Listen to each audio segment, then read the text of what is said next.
Mateus capítulo 25, verso 34. Então dirá o rei aos que estiverem à sua direita: vinde, benditos de meu Pai, possuí por herança o reino que vos está preparado desde a fundação do mundo. Tenho orado sempre pedindo a Deus, para Deus nos dar mensagem, a palavra certa para cada culto. Quando me coloco diante desse microfone, desse púlpito, eu peço a Deus que possa falar. Normalmente eu faço isso, peço ao Espírito Santo que fale o que Ele quer falar, o que o povo realmente precisa ouvir. E nessas orações, irmãos, hoje pela manhã, quando me acordei pela manhã, essas palavras que eu vou ler para vocês, elas jorravam na minha mente, no meu coração, jorrando e jorrando. Eu me acordei falando isso, falando, e aí eu fui lá para um lugar e escrevi isso aqui que eu quero falar para vocês. Atualmente, o reino de Deus virou mensagem apenas para conforto de moribundo, para pessoas que estão em estado grave ou que estão em estado terminal. O reino de Deus tem sido pregado apenas em velório, como mensagens de conforto, dizendo para o povo que não chore, porque aquele que está morto está melhor do que nós. Nós temos visto, irmão, que o reino de Deus virou apenas uma simples mensagem para confortar alguém que está passando um problema, que está passando uma luta. Como eu disse aqui, como Deus colocou essas palavras na minha boca, o reino de Deus está sendo pregado só em velório. Você, para ouvir uma mensagem do reino de Deus, você tem que ir num velório para poder ouvir o pastor pregar sobre a vida eterna, sobre a ressurreição, sobre o arrebatamento, sobre o juízo de Deus. Felizmente, irmão, isso é uma realidade. Se tem alguém com câncer, alguém em estado terminal, alguém que a doença não tem mais jeito, aí as pessoas vão lá e falam do reino de Deus para ela. Mas eu quero dizer uma coisa para vocês, irmão, que o reino de Deus, ele foi a principal mensagem de Cristo e dos apóstolos. Aonde eles iam pregando o reino de Deus. Aonde eles iam, para pobre, para rico, para negro, para branco, para mestiço, para estrangeiro, para nacional, sim, para pessoas que estão em banquete, para pessoas que estavam em velório, a mensagem era o reino de Deus. Os 4 evangelhos, todas as cartas apostólicas, o livro do Apocalipse, todos falam do reino de Deus. O reino de Deus, irmãos, é a espinha dorsal da mensagem do evangelho. É a principal coluna que sustenta a fé da igreja. É o reino de Deus. A igreja só está de pé aqui, irmão, por causa dessa esperança. E os 4 evangelhos, as cartas apostólicas, o livro do Apocalipse, todos falam do reino de Deus. Então não se justifica falar no reino de Deus só em velório. Não se justifica pregar o reino de Deus só para quem está moribundo, com câncer, doente, em estado terminal. Não se justifica isso. É a principal mensagem do cristianismo, é o reino de Deus, irmão. A principal mensagem da igreja é o que sustenta a igreja. A fé que sustenta a igreja é a fé no reino de Deus. A igreja primitiva, no tempo dos apóstolos, eles ansiavam, eles almejavam, eles desejavam ardentemente o reino de Deus. Eles frequentemente exclamavam: Maranata, ora vem, Senhor Jesus.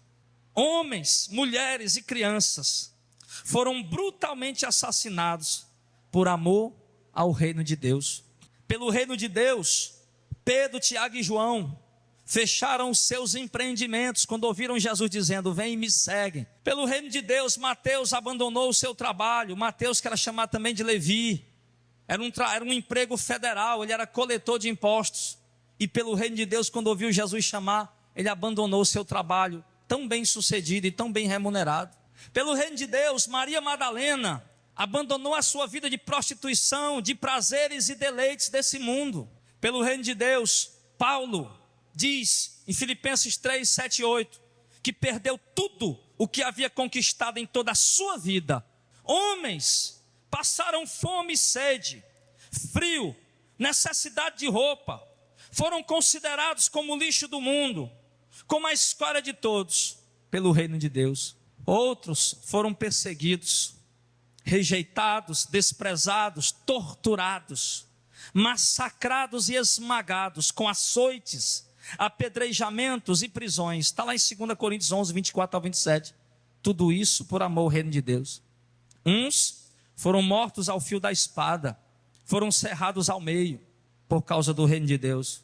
Cerrados ao meio, despedaçados, devorados por leões, pessoas colocadas na arena do Coliseu para ser comidas por leões por amor ao reino de Deus. A Bíblia diz que homens foram desamparados, aflitos e maltratados por causa do reino de Deus. E a história da igreja fala, irmão, que homens foram banhados em piche e ateado fogo, viraram tochas humanas para iluminar as ruas de Roma por amor ao reino de Deus. Já pensou? Por amor ao reino de Deus, você mergulhar dentro do piche e depois tocar fogo em você, e você amarrado, só gritando com as dores do fogo e queimando o seu corpo. Pessoas passaram isso, irmão, pelo reino de Deus. Tudo isso foi pelo reino de Deus, para que o reino de Deus hoje virasse mensagem só de velório. O reino de Deus, irmão, deve ser pregado em cada esquina. O reino de Deus deve ser pregado em cada porta de colégio, em cada sala de aula, em cada porta de prostíbulo, na porta do rico, do pobre, na mesa de quem está rindo, de quem está chorando. O reino de Deus tem que ser pregado, porque a principal mensagem do cristianismo, do evangelho, é o reino de Deus. Não podemos diluir, diminuir o reino de Deus, meu irmão, porque simplesmente essa sociedade caída e corrompida não se importa com o reino de Deus. Não vamos pregar o reino de Deus que o povo não se interessa. Problema deles, meu irmão. Vamos pregar o reino de Deus, sim, e vamos à procura de quem se interessa com o reino de Deus, com quem ama o reino de Deus, de quem nasceu para herdar o reino de Deus. Jesus ensinou que quando nós orássemos, nós pedíssemos ao Pai que viesse o seu reino. Jesus disse que o reino de Deus é como uma pérola de grande valor, como a pérola, não uma pérola, mas como a pérola de grande valor, que o homem procura a sua vida inteira. O que é isso? O homem passa a vida inteira procurando algo para lhe preencher. O homem passa a vida inteira procurando coisas para lhe satisfazer. Ele procura no sexo, na bebida, na ostentação, na riqueza, no poder, na fama, na glória do mundo. Ele continua vazio, porque só tem uma pérola que preenche todo o ser do homem. Se chama o reino de Deus. Oh, glória! Lá em Mateus 13, 45, 46. Jesus disse que o reino de Deus, irmão, é como um tesouro escondido. E quando é achado, o homem que o encontrou renuncia tudo para ficar com ele, pois ele é o suficiente. Jesus ensinou que o reino de Deus é como uma pequena semente, como um grão de mostarda, quase sem aparência, mas quando plantado no coração certo, se manifesta de uma forma gloriosa na vida que recebeu essa semente. Jesus prometeu que o reino de Deus é a maior grandeza que um homem pode ter.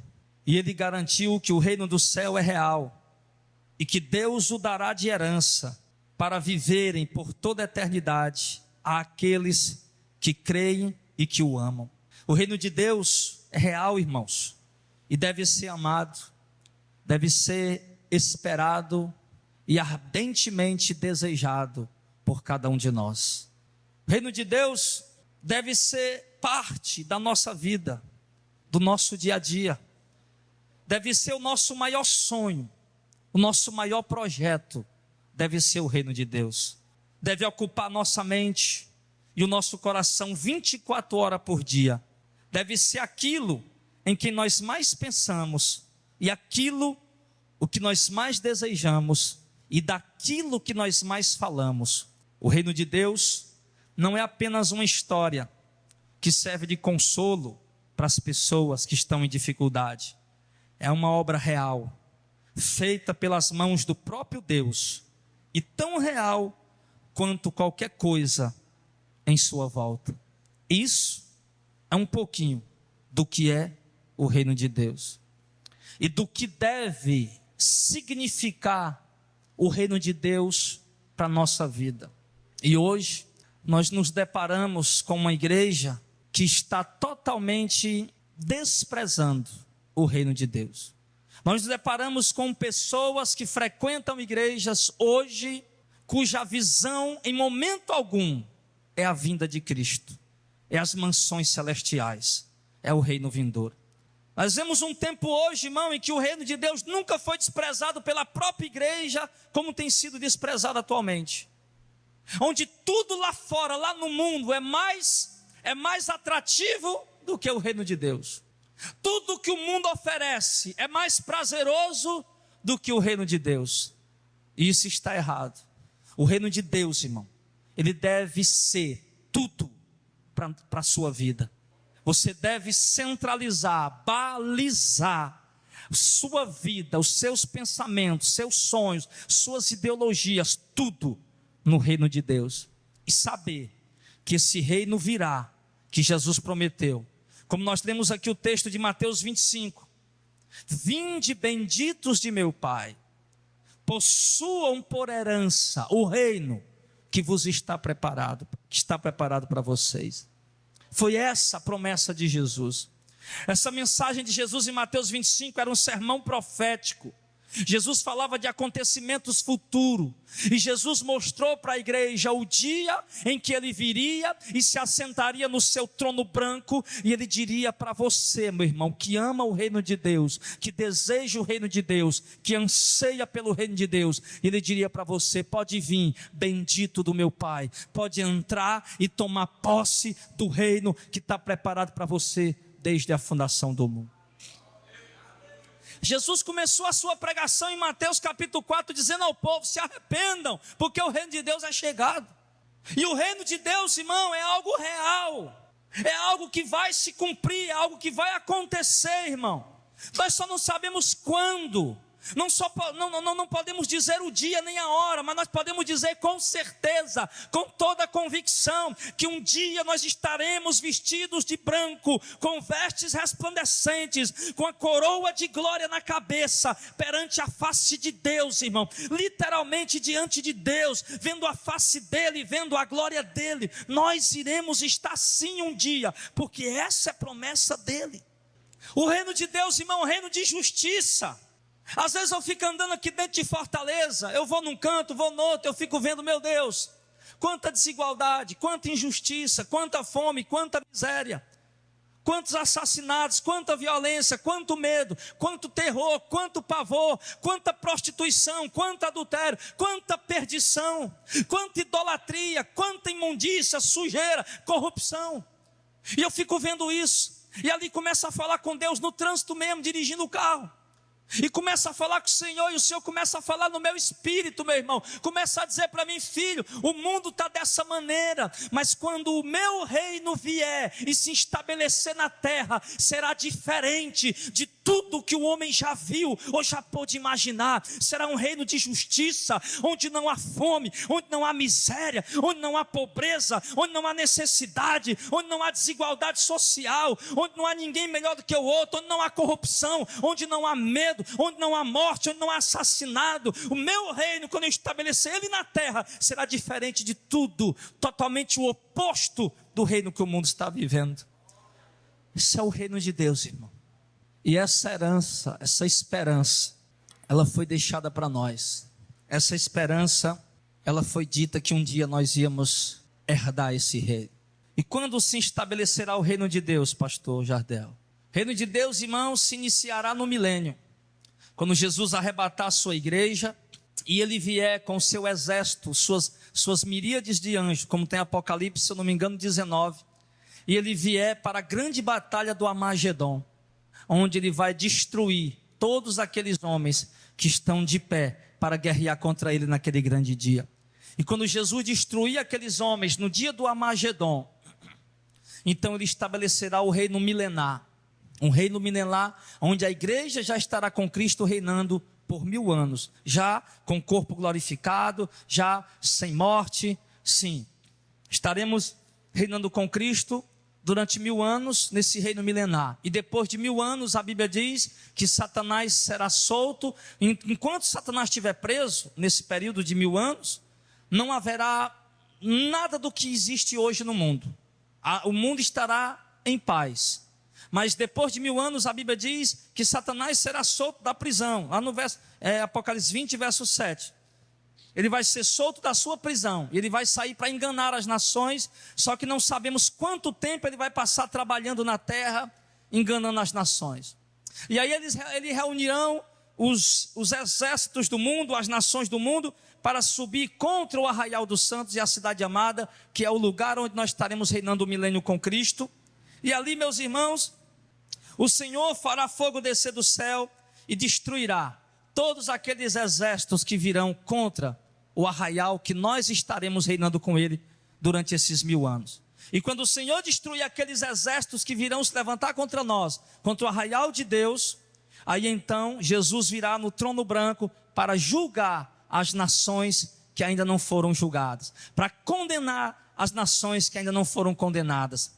Ele virá para o grande julgamento, onde os mortos vão estar de pé diante do trono dele e receberão a sentença, como está em Mateus 25, 41, apartem-se de mim, malditos, para o fogo eterno, preparado para o diabo e os seus anjos. Nesse tempo, quando Jesus fizer isso, fizer esse julgamento, e jogar, depois do milênio, que ele jogar os homens ímpios, pecadores, que não se converteram a ele, que não seguiram o seu santo evangelho, e ele jogar esses homens, irmãos, no lago de fogo e enxofre, onde eles serão atormentados para todo sempre, a Bíblia chama de a segunda morte. Aí então, o Senhor Deus destruirá essa terra como nós conhecemos, e esse céu como nós conhecemos, e ele criará um novo céu e uma nova terra, e é isso que nós vamos ver agora, que é o lugar onde Deus vai estabelecer o seu reino, e aonde nós vamos habitar com ele. Amém, igreja? Apocalipse 21, verso 1, João vai dizendo, você vai prestando bem atenção no que a gente vai lendo. João está tendo a visão, depois do julgamento.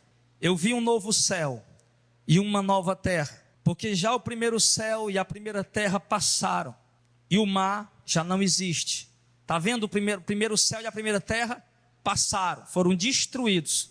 Deus fez uma reforma, Deus fez uma obra e criou um novo céu e uma nova terra. E o incrível, irmão, que pareça, o mar não existirá mais. E será apenas terra, mas uma terra nova que Deus vai criar. E o céu vai ser diferente. Não é mais esse céu azul como nós vemos, com sol, lua, estrelas. Não, será um novo céu e uma nova terra. Verso 2 ele diz, e eu, João, vi a cidade santa, a nova Jerusalém, que é a cidade onde vamos morar, que é a capital do reino de Deus. Que Deus, a nova Jerusalém, que é de Deus, descia do céu, adereçada como uma esposa, ataviada para o seu marido. João está vendo Jerusalém descendo no céu, irmão, numa aparência gloriosa, numa aparência extraordinária. Ele compara ali, ele compara com uma noiva que está se apresentando para o marido, toda adornada, toda linda. Oh, aleluia, é a cidade santa. Verso 3, eu ouvi uma grande voz do céu que dizia, eis aqui o tabernáculo de Deus com os homens. O que é tabernáculo? Que eles vão habitar junto, tabernacular, ou seja, que vão habitar juntos, Deus e os homens. Eis aqui o tabernáculo de Deus com os homens, pois com eles habitará, e eles serão o seu povo, e o mesmo Deus estará com eles e será o seu Deus. Amém? Você está vendo o que é que o verso 4 está dizendo, o verso 3 está dizendo, irmão? Que Deus irá tabernacular conosco, ou seja, que Deus irá habitar nesta cidade. Ele diz, e Deus estará com eles, habitará com eles, e serão seu povo, e o mesmo Deus estará com eles, e será o seu Deus. Nós vamos morar, irmão, nessa cidade chamada a Santa Jerusalém, com o próprio Deus, oh glória, morar com o próprio Deus, assim como aqui hoje, eu quero falar com o governador, vai lá no Palácio da Abolição, é que chama? Palácio da Abolição, né? Falar com o governador, vai lá no Palácio da Abolição, você não vê nem o cheiro do governador, meu filho. Agora no tempo da campanha não, meu filho, ele vai na sua porta rindo e achando graça, mas agora não, você não vê nem o perfume dele solto no ar. Mas assim do mesmo jeito, a capital do reino, a nova Jerusalém estará ali, e Deus estará lá, meu irmão. Deus vai estar lá, e quando o homem, o servo dele, procurar falar com ele, Deus não vai dizer que não está, Deus não vai dizer que teve que sair, ele vai estar no trono, e nós vamos ter acesso todo instante à presença desse Deus eterno. Aleluia. Então, irmãos, e a Bíblia diz no verso número 4, e Deus limpará dos seus olhos toda lágrima. Oh, aleluia, não haverá mais morte. É bom, irmão? Não haverá mais morte, andar sem medo. sem medo de ser assaltado, sem medo de levar uma bala perdida, sem medo de levar um tiro, poder sair qualquer hora na rua, sem medo de nada, porque não haverá mais morte, não haverá mais pranto. Pranto quer dizer choro, né, irmão? Choros, nem clamor, nem haverá mais dor, porque já as primeiras coisas são passadas. Você está vendo aí? Não vai haver no reino que Deus preparou para nós, não vai haver morte. Isso significa que não vai haver doença também, não vai haver nada de mal que possa tirar a vida das pessoas, não vai haver morte, então também não vai haver medo. A Bíblia diz que não haverá pranto, nem clamor. As pessoas estão clamando: meu Deus, por quê? Meu Deus, que é isso? Meu Deus, pelo amor de Deus, me ajuda. Não haverá mais clamor, nada, desespero, pânico, nada. Não haverá nem dor, meu irmão, ou seja, não haverá doença, não haverão hospitais. O corpo que Deus vai dar a nós é como está em 1 Coríntios capítulo 15, um corpo glorificado, igual ao corpo que Jesus Cristo, homem, recebeu. Jesus é o primeiro homem, irmão, que habita no céu, porque quando ele deixou a posição dele de Deus lá no céu para nascer da Virgem Maria, e pronto, Jesus assumiu um corpo humano, e Jesus, após morrer, ressuscitou com um corpo glorificado, o mesmo corpo que nós vamos receber, e aqui nós já estaremos com esse corpo glorificado, igual ao corpo do nosso Senhor, assim como Jesus agora, nesse momento, ressuscitou e está no céu, com o corpo glorificado, nós também estaremos com Ele, do mesmo jeito, com o corpo glorificado. Então não haverá dor, é um corpo que não cansa, que não envelhece, que não adoece, que não sente dores, que não morre, um corpo que não se deteriora, que não sente sono, é um corpo cheio de vigor, meu irmão, é um corpo cheio de glória. E ele diz que não haverá mais dor, porque as primeiras coisas todas já terão passadas. E o que estava, verso 5, o que estava assentado sobre o trono me disse, esse deve ser Deus, né? Eis que eu faço novas todas as coisas. E ele me disse, escreve, porque essas palavras são verdadeiras e fiéis. Oh glória! Ou seja, isso que você está lendo aqui, essa cidade, esse lugar, do jeito que está escrito, Deus falou. Verso 5, ó, o que estava assentado no trono é Deus. Ele disse, eis que eu faço nova todas as coisas. E ele me disse, o próprio Deus, escreve, porque essas palavras são verdadeiras e fiéis, ou seja, elas não mentem, elas não falham, elas são verdadeiras e elas vão se cumprir. Nós temos esse selo, irmão, essa garantia da parte de Deus, aleluia. Verso 6 ele diz, e me disse mais, está cumprido, eu sou o alfa e o ômega. O que é o alfa e o ômega? A primeira e a última letra do alfabeto grego. O alfa, a primeira, o ômega, a última. Eu sou o alfa e o ômega, o princípio e o fim. Jesus está dizendo, eu sou o primeiro e o último, o princípio e o fim, o que começou tudo e o que vai terminar tudo.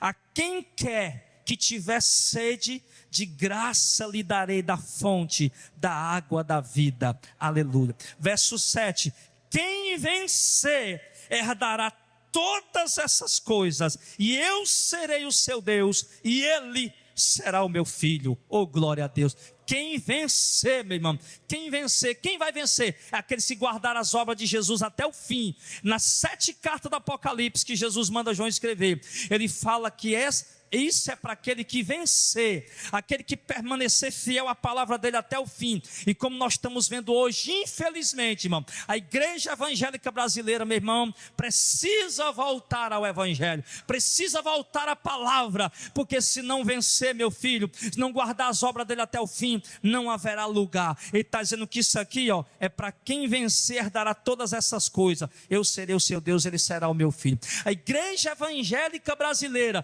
precisa voltar ao evangelho, porque se o homem sair do evangelho, meu filho, ele pode ficar rico, ele pode ficar milionário, ele pode ficar abastado, ele pode ter tudo, dinheiro no bolso, pode ter tudo, pode ter alegria no mundo, pode ter tudo, o ministério dele pode estar crescendo, pode estar tudo, mas se não está no reino de Deus, meu irmão, se não está na palavra, na doutrina, na mensagem da cruz, na mensagem do evangelho, na mensagem do reino, não haverá lugar para eles lá. Isso é triste.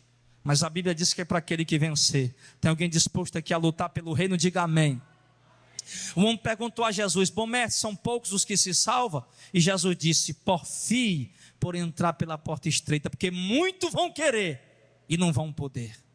Já porfiar quer dizer teimar, insistir, perseverar. Já disse, insista, persevere por entrar pela porta estreita, que eu lhe digo, muitos vão querer, mas não vão poder. Então tem que insistir para entrar pela porta estreita, pelo caminho estreito. Amém, pessoal? E o caminho estreito se chama Jesus. O caminho estreito se chama Evangelho. A palavra dele. É nela que nós temos que andar.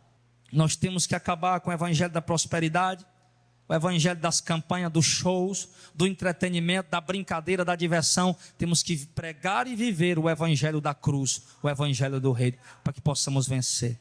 E olha, irmão, quando ele fala quem vencer, ele está falando, irmão, de combates. Se alguém me dissesse, olha, Jardel, se você vencer, você vai ganhar aqui esse copo de presente.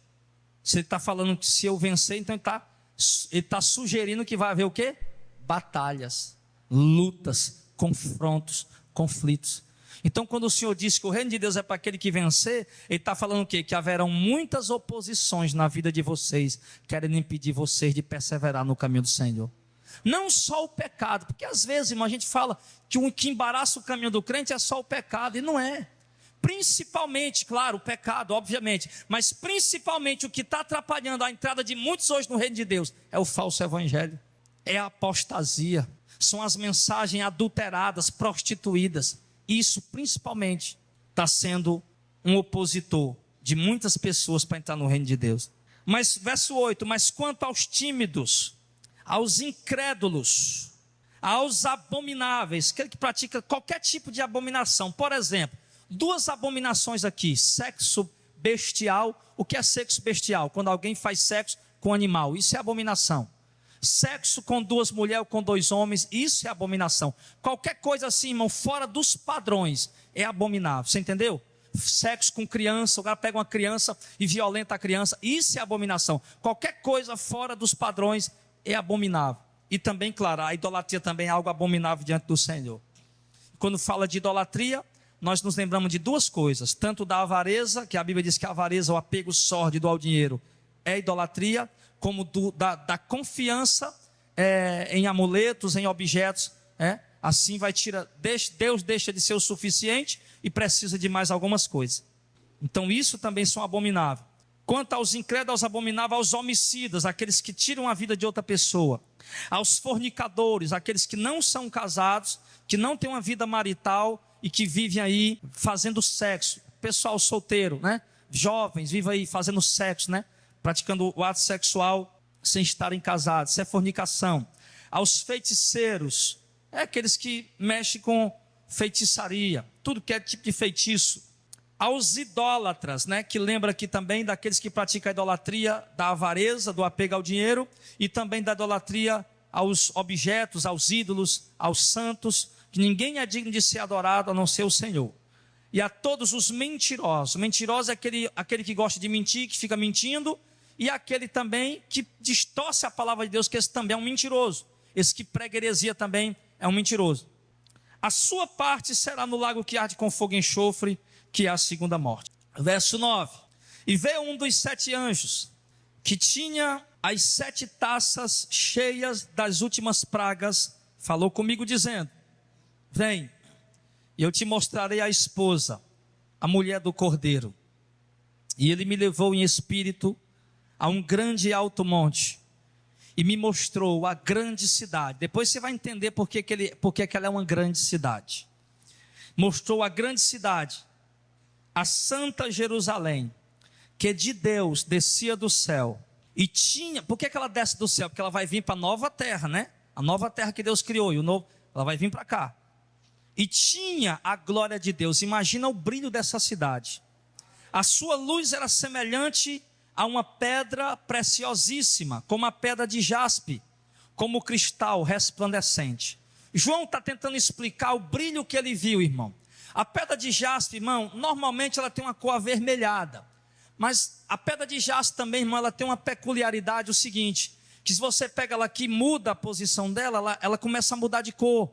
Quando ela muda, você vê ela de cores diferentes, ela muda de cor. Aí ele diz que a Jerusalém celestial estava descendo do céu com um brilho extraordinário, parecido o brilho do cristal resplandecendo, brilhando, e parecia também A luz dela era semelhante à pedra de jaspe, vinha brilhando, talvez ali de várias cores, de uma cor avermelhada ou de várias cores, aquela cidade vinha brilhando.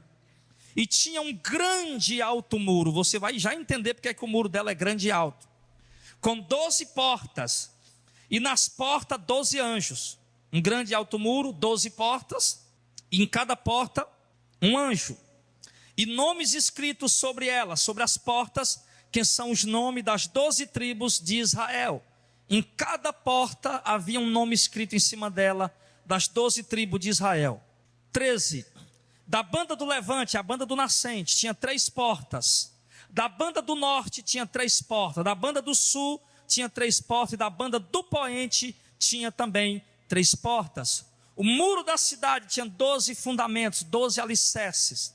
E neles os nomes dos 12 apóstolos do Cordeiro. Tudo isso aqui, irmão, é simbólico também.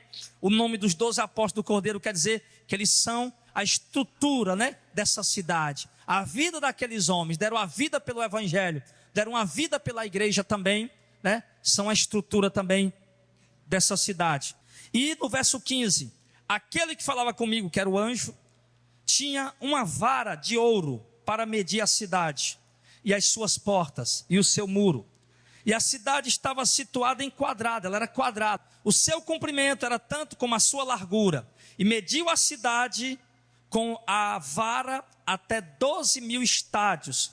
E os seus comprimentos, largura e altura eram iguais. Preste bem atenção. O comprimento, a largura e a altura da muralha eram iguais. Ele diz que foram 12.000 estádios. O que é isso? 12.000 estádios equivale a quê? A 2.200 quilômetros. Ou seja, tinha 2.200 quilômetros de comprimento, 2.200 quilômetros de largura e 2.200 quilômetros de altura. Dá para pular um ladrão nisso ainda não, irmão? 2.200 quilômetros de altura. Irmão, só para você ter uma noção. Você sabe que a altura passa um avião? 10 quilômetros. Só. Ele está falando aqui de 2.200 quilômetros. O que é isso? 20 vezes a altura de um avião voando para cima. 20 vezes a altura de um avião voando. Aproximadamente daqui a Brasília, a distância, Fortaleza a Brasília, dá aproximadamente 2.200 quilômetros. É o tamanho dessa cidade que o Apocalipse fala, irmão.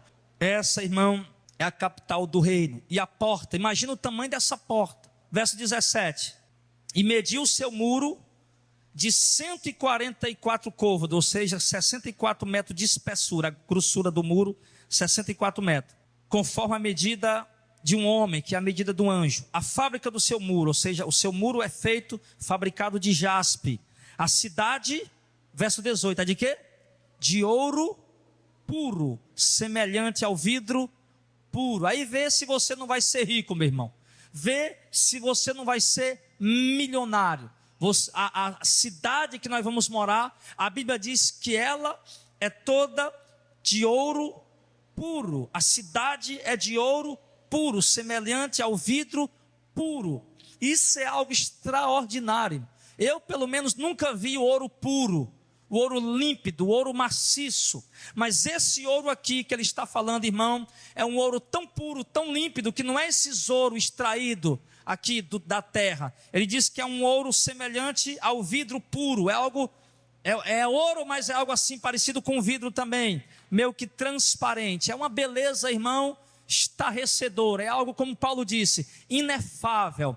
João está tentando descrever aqui, mas na verdade não tem como entender isso com a nossa mente humana, porque é algo realmente extraordinário. E as pérolas, as portas eram de pérolas. Cada porta era uma pérola. Imagina, irmão, a beleza e a glória, dessa cidade. Só dessa cidade que nós vamos habitar. Você está vendo aí, irmão? Amém? Irmão, deixa eu dizer uma coisa para ti. Grande parte dos evangélicos não crê nisso. Não, acredito. Irmão, o homem que crê nisso aqui, meu irmão, ele vive em torno disso. O ser humano que consegue crer nisso aqui, a vida dele passa a girar em torno dessa esperança, em torno disso aí. Por exemplo, o cara comprou um carro, por melhor que ele seja, 80 mil, 100 mil reais, é só um carro. Você passa um prego lá, o bicho ralou. Enfia um prego no pneu, puf, estourou o pneu, né? Se não trocar o óleo direito, o bicho bate o motor, puf. É só um carro. E o cara compra um carro, está esperando 2 meses na concessionária. O meu carro, o meu carro, o meu. O cara vai dormir pensando no carro, acorda pensando no carro, toda hora está lembrando do carro, está pensando no carro, não pode andar na rua, meu carro, toda hora está na mente dele. Então, meu filho, eu vou dizer uma coisa para ti. A mulher, principalmente as mulheres, né? A casa própria, né? Ou a minha casa própria. Comprou a casa, tá perto para entrar dentro da casa. Não pode passar numa loja os móveis. Ela vai dormir com o papel na mão, escrevendo o que é que ela vai comprar, imaginando como é que ela vai fazer, como é que ela vai arrumar a casa. Não é verdade, varoas? É verdade. Então, meu irmão, se está todo mundo aí fazendo plano, sonho, a minha casa própria, olha lá, meus móveis, vai dormir, amanhece, anoitece pensando nisso. A menina que está noiva, o rapaz que está noivo, amanhece, anoitece pensando no casamento, na festa de casamento, na noite de núpcia, meu irmão. Então, o que eu quero dizer com isso, meu filho? O homem que crê nisso aqui, meu irmão, não tem como ele deitar a cabeça no travesseiro e não lembrar disso, não, meu filho. Não, o homem que crê nessa promessa aqui, meu irmão, não tem como ele se levantar de manhã e não ser a primeira coisa que vem na cabeça dele, que um dia, meu irmão, ele vai entrar nessa cidade gloriosa. Oh, glória! Não tem como.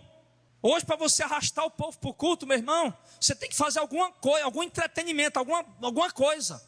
Outro dia um irmão de uma igreja grande falou para mim, aí falou, rapaz, a igreja lá está uma benção, muita gente. Eu digo, né, varão? Rapaz, o problema não é isso, o problema agora é como é que vai segurar o povo. Aí começa a campanha para aqui, campanha para lá. Não, meu irmão, para segurar o povo basta pregar o reino, basta falar do reino, porque o povo quer do reino, não quer mais nada do que isso, ele só quer saber do reino. E quando você estiver pregando o reino, o povo está ali comendo, bebendo e se alegrando todo dia, sabendo que o reino vai chegar. Não precisa dar outra coisa para o povo do reino, não. Agora, para bode não, para bode você tem que dar um showzinho, né? Não, irmão, um showzinho gospel. Para bode você tem que dar um arraial, não um arraial gospel, o bode, para os bodes. Eu não lembro para as ovelhas não, a ovelha é o reino de Deus, os bodes é outra coisa. Para bode você tem que dar o quê? Um cantorzinho famoso, opa, vai ter um cantorzinho famoso aqui, irmão, ó.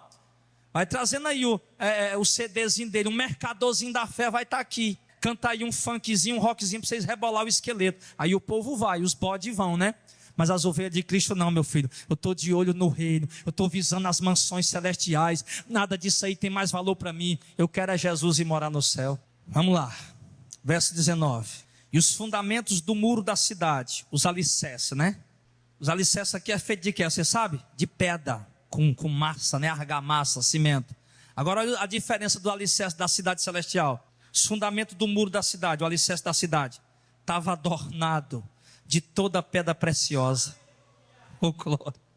O primeiro fundamento era de jaspe, o segundo de safira, o terceiro de calcedônio, o quarto de esmeralda, o quinto de sardônio, o sexto de sárdio, o sétimo de crisólito, o oitavo de berilo, o nono de topázio, o 10º de crisópraso, o 11º de jacinto, o 12º de ametista. E as 12 portas eram 12 pérolas. Cada uma das portas era uma pérola. Oh, glória.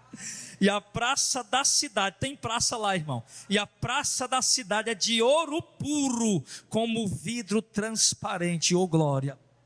E nela, na cidade, eu não vi templo. Por quê? Porque o seu templo é o Senhor, o Deus Todo-Poderoso e o Cordeiro. Não vai ter templo lá, o templo é o próprio Deus que vai estar lá, meu irmão. A cidade não necessita de sol, nem de lua, para que nela resplandeça, porque a glória de Deus a tem alumiado, e o Cordeiro é a sua lâmpada. Não tem sol, não tem lua, quer dizer, não tem noite, é claro toda hora, a glória de Deus está brilhando lá. Nós não vamos dormir, irmão, não vai ter ninguém cansado. A gente não consegue entender isso, nossa mente é limitada, porque a gente cansa para se dormir, nós não vamos dormir, irmão. Para os irmãos que gostam de dormir, pastor, não quero ir não, que eu gosto de tirar uma soneca. Meu irmão, pelo amor de Deus, irmão. Estamos falando do reino de Deus, da mansão celestial. Você está preocupado em tirar a soneca, meu irmão? Misericórdia. Então no inferno também não tem, meu filho. Porque no inferno, meu irmão, não tem um único minuto de alívio, é tormento por toda a eternidade. É melhor ir para o reino de Deus, meu irmão, porque lá é só glória, aleluia. Agora o que me chama a atenção aqui, irmão, que lá tem uma praça. Porque nós vamos, irmão, está uma praça, um espaço, né? Uma praça é o quê, irmão? Um lugar onde as pessoas se reúnem, onde as pessoas se juntam, se congregam. Então, o que é que isso nos leva a entender? Obviamente, que claro que nós vamos dialogar, vamos conversar, vamos ter proximidade uns dos outros. Não vai lá todo mundo de costa um para o outro lá, não, nós vamos estar juntos, em harmonia, em alegria, vamos conversar, vamos dialogar, vamos ter um corpo glorificado como o de Jesus. Lembra o corpo de Jesus que ele flutuou diante dos apóstolos? Um corpo que pode flutuar, que pode voar, que pode ir para um lado e para o outro. Um corpo de Jesus que atravessou aquela parede, E não era um fantasma. Jesus disse, olha, fantasma não tem carne e osso como eu tenho, mas era glorificado. Então é assim. Agora, no verso de número 24, e as nações andarão à sua luz, e os reis da terra trarão sobre ela a sua glória e honra, porque lá é a capital do reino, e o povo de Deus vai estar espalhado pela nova terra que Deus vai criar, onde não haverá mais morte, nem nada disso. O povo de Deus vai estar espalhado por essa terra, onde não haverá mais medo, nem dor, nem tristeza, nada disso. Nada vai nos fazer mal ali. E a capital do reino, onde nós teremos acesso, levaremos a glória, as glórias das nações serão levadas para lá. É por isso que o Senhor diz que o Senhor nos fez reis e sacerdotes, porque nós vamos reinar nessa terra. Alguns de nós vamos ser reis, para estar reinando, para estar administrando para Deus.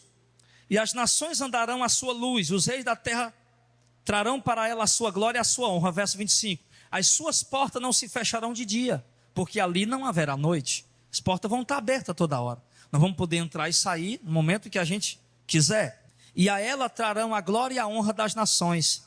E não entrará nela coisa alguma que contamine e cometa abominação e mentira, mas só os que estão escritos no livro da vida do Cordeiro. Oh glória, aleluia, oh glória. Não entrará nela coisa alguma, verso 27, de novo. Não entrará nela coisa alguma que contamine e cometa abominação e mentira, mas só os que estão escritos no livro da vida do Cordeiro. Capítulo 22, vamos para frente. E mostrou-me o rio puro da água da vida, claro como cristal, que procedia do trono de Deus e do Cordeiro. Irmão, todo rio tem uma nascente, precisa nascer em algum lugar.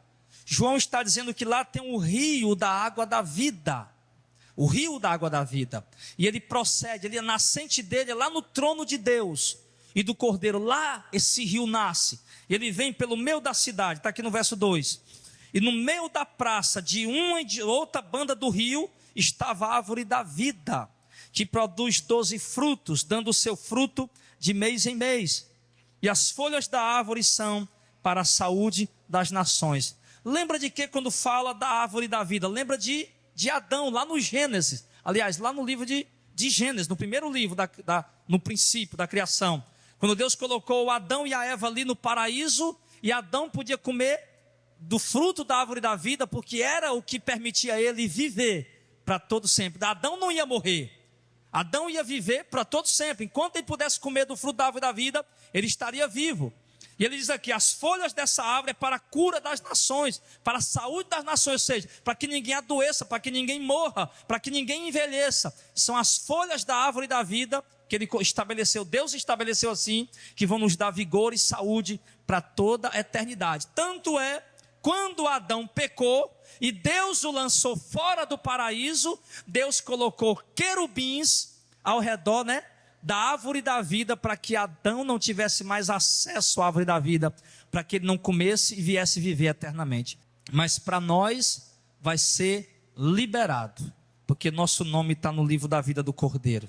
Verso número 3, ali nunca mais haverá maldição contra alguém, e nela, agora irmão, olha isso aqui, e nela estará o trono de Deus e do Cordeiro. Os seus servos o servirão e verão o seu rosto, e na sua testa estará o seu nome. Amém. Irmão, olha que coisa tremenda, irmão. Quantas vezes a gente dobra o joelho diante de Deus, e às vezes o diabo coloca aquela dúvida, se Deus está ouvindo ou não. Quantas vezes a gente ora, clama, geme, busca a Deus, e Deus dá a resposta, mas nós não podemos ver a face dele. Deus opera, Deus age, mas nós não podemos ver o Senhor. E aqui a Bíblia diz que o Deus que nós tantas vezes oramos, tantas vezes suplicamos, choramos e gememos diante dele, nós vamos poder ver o seu rosto, meu irmão. Eu acho que esse, irmão, vai ser um dos momentos mais tremendos para a gente. Momento que nós vamos poder ver a face do nosso Deus, o rosto do nosso Senhor, do nosso Salvador. Aqueles, irmão, que eram deficientes, que morreram deficientes, não tinham uma perna, não tinham um braço, mas que estão no reino de Deus, lá eles são perfeitos. Aqueles que eram cegos, que eram coxos, que tinham alguma deficiência, algum problema, todos lá serão todos perfeitos. Não haverá imperfeição alguma em nosso corpo, no reino de Deus. E nós poderemos ver o rosto, ele diz, e verão o seu rosto, e na sua testa, na nossa testa, estará o seu nome, o nome de Deus, o nome do Senhor. É um tipo de selo, irmão. É um tipo de marca em nós. Pregado ali, escrito em nossa testa, que nada pode apagar, pertence ao Senhor. E ali, verso 5, não haverá mais noite, não necessitarão de lâmpadas, nessas lâmpadas aqui, nem de luz do sol, porque o Senhor Deus os alumia e reinarão para todo o sempre. Amém. Reinarão para todo o sempre. É um reinado que não haverá fim. É como disse, irmão, o profeta Daniel. O profeta Daniel disse que o reino será dado aos santos do Altíssimo, que é o seu povo, a sua igreja. E é o único reino que não terá fim. Um reino que será eterno, que atravessará gerações, milênios, bilênios, trilênios. Nunca, daqui 1 trilhão de anos, irmão, na eternidade, nós, quando nós tiver hoje eu estou aqui com 39 anos, a gente já está cansado desse mundo, né? Os outros já estão aí com um pouco mais, já estão mais. Quando tiver 1 trilhão de anos na eternidade, é como se tivesse passado 1 milésimo de segundo. O pico Everest, se eu não me engano, é o pico mais alto do mundo. E ele disse o seguinte: a cada 1 milhão de anos, um beija-flor vai até o pico Everest e dá uma bicada. Com 1 milhão de anos ele volta de novo, dá outra bicada e volta.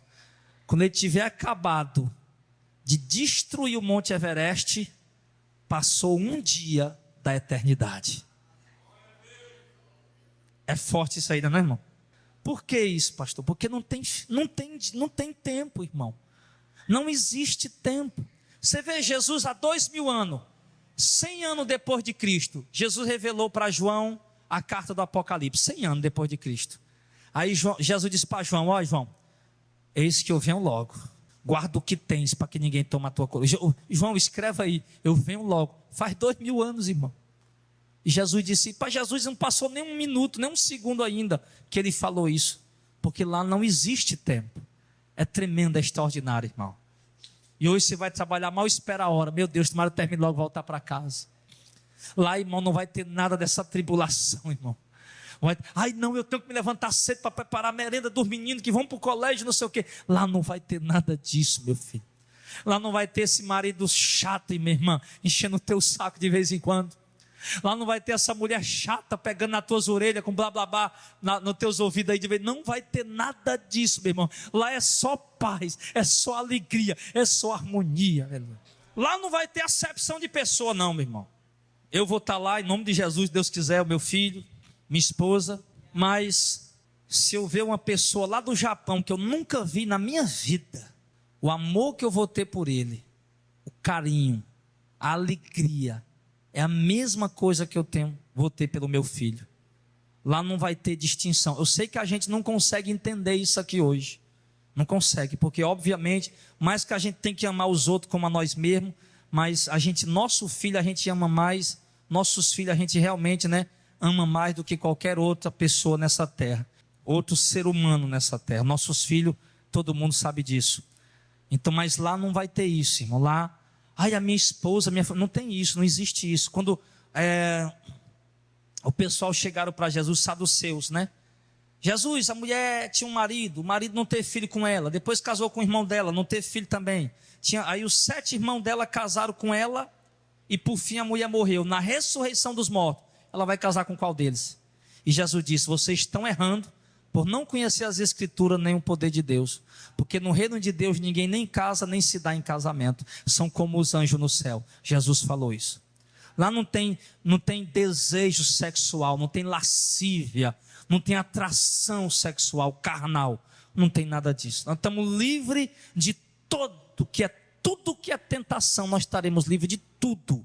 Não haverá perturbação alguma contra nós. Estaremos em paz por todo sempre na presença do nosso Deus. Aí ele vai e diz, verso 6: e me disse, estas palavras são fiéis e verdadeiras. O que ele quer dizer com isso?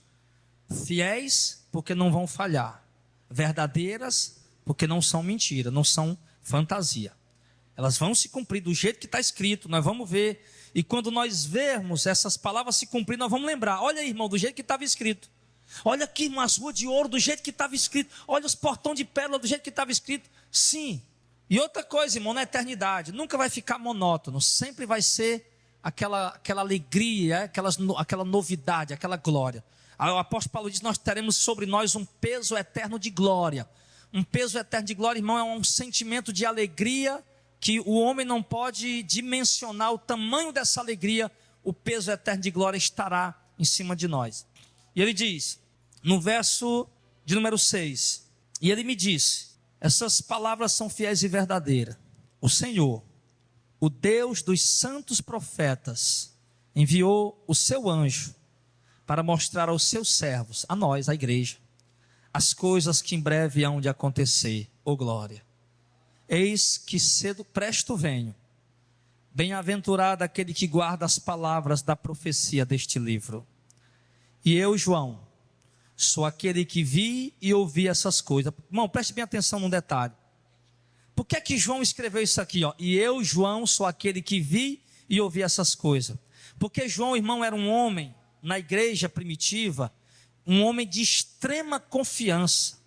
O que João falava, o povo dizia: não, pode calar e ouvir, que é Deus que está falando. Se João dizia alguma coisa em nome de Deus, pronto, podia ter certeza, é Deus que está falando. Era um profeta, um apóstolo, era um profeta. Então, quando João escreve dizendo para a igreja, dizendo: olha, eu, João, sou aquele que vi e ouvi essas coisas, João está dando aqui o aval dele, que isso é real. E havendo-as ouvido e visto, eu me prostei aos pés do anjo, que mais mostrava para o adorar.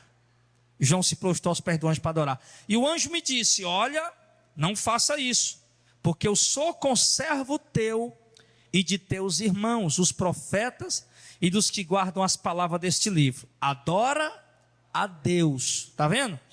João foi prostrar diante do anjo para adorar. O anjo disse: olha, não faça isso, eu sou conservo teu. Ou seja, apesar de eu ser um anjo, eu sou um servo de Deus igual a você. Adore a Deus, porque somente Deus é o único digno de adoração. Aí quando, por exemplo, também quando Pedro chega lá na casa de Cornélio, em Atos 10, Cornélio se ajoelha. Pedro diz: levanta, porque eu também sou homem igual a tu. Aí hoje o que é que o pessoal faz? A imagem de Pedro, a imagem de anjo, e vão adorar. Pedro, quando estava vivo, o povo foi se ajoelhar e disse: ó, levante, que eu sou homem igual a você. Qualquer um deles, ou Maria, qualquer um, se alguém fosse dobrar diante deles, eles mandavam levantar, porque só tem um digno de adoração, e esse se chama o Deus Todo-Poderoso. O homem, os santos profetas de Deus e apóstolos, a santa mãe de Jesus Cristo, homem, não mãe de Deus, mãe de Jesus Cristo, homem. É um erro chamar Maria de mãe de Deus. Maria não é mãe de Deus, Maria é mãe de Jesus Cristo, homem, uma santa mulher. Ela não é digna de ser adorada, nenhum santo é digno de ser adorado, somente Deus Todo-Poderoso. Aí ele diz aqui: adora a Deus, verso 10, e me disse: não cele as palavras da profecia deste livro, porque próximo está o tempo. Quem é injusto, faça injustiça ainda, e quem está sujo, suje-se ainda, e quem é justo, faça justiça ainda, e quem é santo, seja santificado ainda. Olha o que ele diz, irmão: o tempo está perto. Não ser as palavras da profecia desse livro, porque o tempo já está perto, já está para se cumprir essas coisas. Então quem está sujo, continue se sujando. Quem é injusto, continue fazendo injustiça. Mas quem é santo, continue se santificando. E quem é justo, continue fazendo justiça. Amém, irmão? Quem está dizendo aqui para nós, irmão? Quem está dizendo aqui para nós? Não, você que é santo, está buscando santidade, continue se santificando. Não se importe com quem fala nada, porque você vai herdar essas coisas. Não se importe com agressões, com calúnias, com críticas, com nada disso. Apenas sirva a Deus, seja justo, santifique, e você vai herdar essas coisas. Verso 12: eis que cedo venho, e o meu galardão é prêmio, recompensa, está comigo, para dar a cada um segundo a sua obra. Meu irmão, será que nós temos feito obras dignas de galardão? Será que nós estamos fazendo alguma coisa para Deus, para o reino de Deus, irmão, para que nós possamos receber galardão, recompensa, prêmio? Porque o Senhor está dizendo: eu estou comigo, eis que cedo venho, e o meu galardão está comigo para dar a cada um de acordo com a sua obra. O galardão não vai dado por merecimento, não. Galardão é dado por obras. Quem tem obra tem galardão, quem não tem obra não tem galardão. Então, crente, acorda, começa a trabalhar para Jesus aí, começa a abrir essa boca, começa a evangelizar, começa a pregar o evangelho, começa a servir a Cristo, começa a servir a igreja do Senhor, a noiva do Cordeiro. E ele diz aqui: eu sou o alfa e o ômega, o princípio e o fim, o primeiro e o derradeiro, ou o primeiro e o último. Bem-aventurados aqueles que lavam as suas vestiduras no sangue do Cordeiro, para que tenham direito à árvore da vida e possam entrar na cidade pelas portas. Ficarão fora os cães e os feiticeiros, os que se prostituem, os homicidas e os idólatras, e qualquer que ama e comete a mentira. Verso 16, o nosso Senhor fala conosco e diz: eu, Jesus, enviei o meu anjo para vos testificar essas coisas nas igrejas. Eu sou a raiz da geração de Davi, a resplandecente estrela da manhã. E o Espírito e a esposa dizem: vem. E quem ouve diga: vem. E quem tem sede, venha. E quem quiser, tome de graça da água da vida. Porque eu testifico a todo aquele que ouvir as palavras da profecia deste livro, que se alguém lhe acrescentar alguma coisa, Deus lhe fará vir sobre ele as pragas que estão escritas neste livro. E se alguém tirar quaisquer palavras do livro desta profecia, Deus tirará a sua parte da árvore da vida e da cidade santa que estão escritas neste livro. Aquele que testifica essas coisas diz: certamente cedo venho. Amém. Ora vem, Senhor Jesus. A graça de nosso Senhor Jesus Cristo seja com todos vocês. Amém. Glória a Deus. Olha, irmão, para concluir, eu quero dizer para você uma coisa. Tudo isso que nós lemos aqui, para o mundo é absurdo. Para o mundo, isso é idiotice, é fantasia, é conversa de crente, papel aguenta tudo. Para o mundo é isso. E até para aqueles, muitos, que congregam em alguma igreja evangélica, também não acreditam, irmão. Vou dizer para você, irmão, creia nessa palavra. Jesus morreu para isso. O preço foi alto, porque foi para isso. Às vezes os irmãos dizem: eu não entendo porque é que Deus deixa os cristãos morrer. Por que é que os muçulmanos degolam os cristãos? Por que é que eles esmagam os cristãos como se não fosse nada e Deus não faz nada? Meu irmão, a recompensa e a herança, meu irmão, é algo que vale a pena. Por isso Deus está permitindo essas coisas acontecer. Porque a glória que Deus vai dar para esses homens que estão morrendo para o evangelho, meu irmão, é algo extraordinário. Não vão lembrar de nenhuma dor, não vão lembrar de nada. Essa é a herança de Deus para nós. É o que está escrito. A esperança da igreja é a minha esperança. Deve ser a sua esperança. A nossa vida deve girar em torno disso. Devemos andar com o temor do Senhor. Devemos andar na presença de Deus. Devemos buscar, irmão, andar na presença de Deus todo dia, para que no dia de Cristo, irmão, nós possamos ser achados por Ele, santos, justos e sem mancha. Nós possamos renunciar ao pecado. Renuncie o pecado, vale a pena, irmão. Renuncie os prazeres do mundo, vale a pena.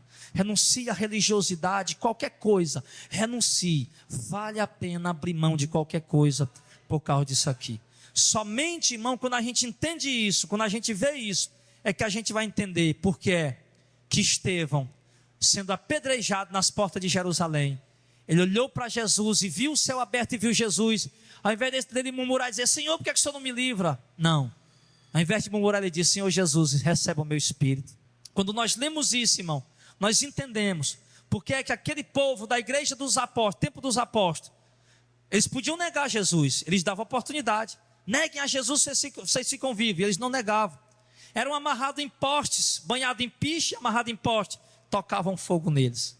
Muitos homens, mulheres e crianças eram colocados dentro da arena do Coliseu, um tipo de estádio, como o Castelão, como o PV, como o Maracanã, era um tipo de estádio, e colocavam os cristãos ali dentro, soltavam os leões, e os leões devoravam eles. Eles viam suas crianças sendo devoradas por leões, irmãos. Por que os cristãos aguentaram tudo isso, irmão? Por que Paulo foi levado para a execução e amarraram as mãos dele para trás e arrancaram a cabeça dele fora? Ele podia ter negado a Jesus naquela hora, mas ele não negou porque ele sabia dessa glória. É por isso que Paulo disse, meu irmão, que eu tenho muito vontade, meu desejo é de partir logo e estar com Cristo, porque para mim é muito melhor. Por isso que Paulo disse, meu irmão, para mim o viver é Cristo, ou seja, eu vivo para Cristo, e o morrer para mim é lucro, porque Paulo sabia dessa glória. É por isso que naquele dia Jesus disse a Pai, quando Jesus se despedia dos seus discípulos, lá no Evangelho de João, e Jesus disse: Pai, glorifica-me com aquela glória que eu tinha contigo antes que o mundo existisse. Jesus sabia o que está dizendo, meu irmão. O apóstolo Paulo disse que ele desceu do céu e voltou para lá, está sentado no céu para interceder por nós e está esperando a sua igreja voltar para ele. E a Bíblia diz que ele virá buscar a igreja para morar com ele, meu irmão. 1 Tessalonicenses capítulo 15, 1 Tessalonicenses capítulo 4, do verso 15 ao 17, diz que ele virá buscar a igreja através do arrebatamento. Aqueles que morreram em Cristo vão ressuscitar, e os que estiverem vivos nesse momento, que Jesus vier nas nuvens do céu para buscar o seu povo, os que estiverem vivos simplesmente serão tirados da terra rapidamente, com força e muito rápido, numa velocidade mais rápida que a velocidade do som, do que a velocidade da luz, sim, do que qualquer velocidade, e subiremos para encontrar o Senhor nos ares, como está em 1 Tessalonicenses capítulo 4, do verso 15 ao 17, subiremos rapidamente, deixaremos todas as preocupações aqui, todos os afazeres, a empresa do irmão Júnior vai ficar lá, o trabalho do irmão Tiago vai ficar lá, a empresa do irmão Aloysio vai ficar lá, o trabalho do irmão João lá, vai estar lá trepado numa viga, ajeitando lá aqueles prédios bem altos que ele faz, vai ficar lá, e não vamos ser tirados, meu filho, e vamos de repente subir ao céu, nos encontrar com o Senhor Jesus nas nuvens, onde ele vai vir encontrar a gente, e aí vamos estar para sempre com ele a salvos. Amém, pessoal? Você guarda essa palavra no teu coração, que você possa perseverar na doutrina, no Evangelho. Esse é o Evangelho, essa é a mensagem, essa é a palavra que tem que ser pregada hoje. A igreja tem que despertar. E sempre que você for orar agora, irmão, ore pedindo a Deus: Senhor, me prepara para entrar no reino. Ao voltar para a sua casa hoje, meu irmão, olhe na sua vida o que tem que ser mudado, olhe na sua vida o que tem que ser retirado, o que tem que ser removido. Olhe para você, olhe para o que você tem vivido, a forma como você tem vivido. Olhe para a sua vida, a sua conduta, seu comportamento, em que você tem gastado seu tempo, televisão, internet, tudo. Olhe para a sua vida, em que você tem ocupado sua mente, o que você está cobiçando, desejando. Olhe, mude tudo que tem que mudar. Agora eu entendo, irmão, porque é que Paulo diz, irmão, eu reputei perca tudo, eu coloco tudo como perca, por causa da excelência de ter encontrado Jesus, de ter conhecido Jesus. Agora eu entendo porque é que Paulo disse, meu irmão, que nada mais no mundo valia mais nada para ele, meu irmão. Agora eu entendo, porque Paulo realmente encontrou o tesouro escondido, a pérola de grande valor. Então, meu irmão, o reino de Deus não é mensagem só para velório, não é mensagem só para quem está moribundo. O reino de Deus é mensagem para toda a humanidade, para todo ser humano, em nome de Jesus.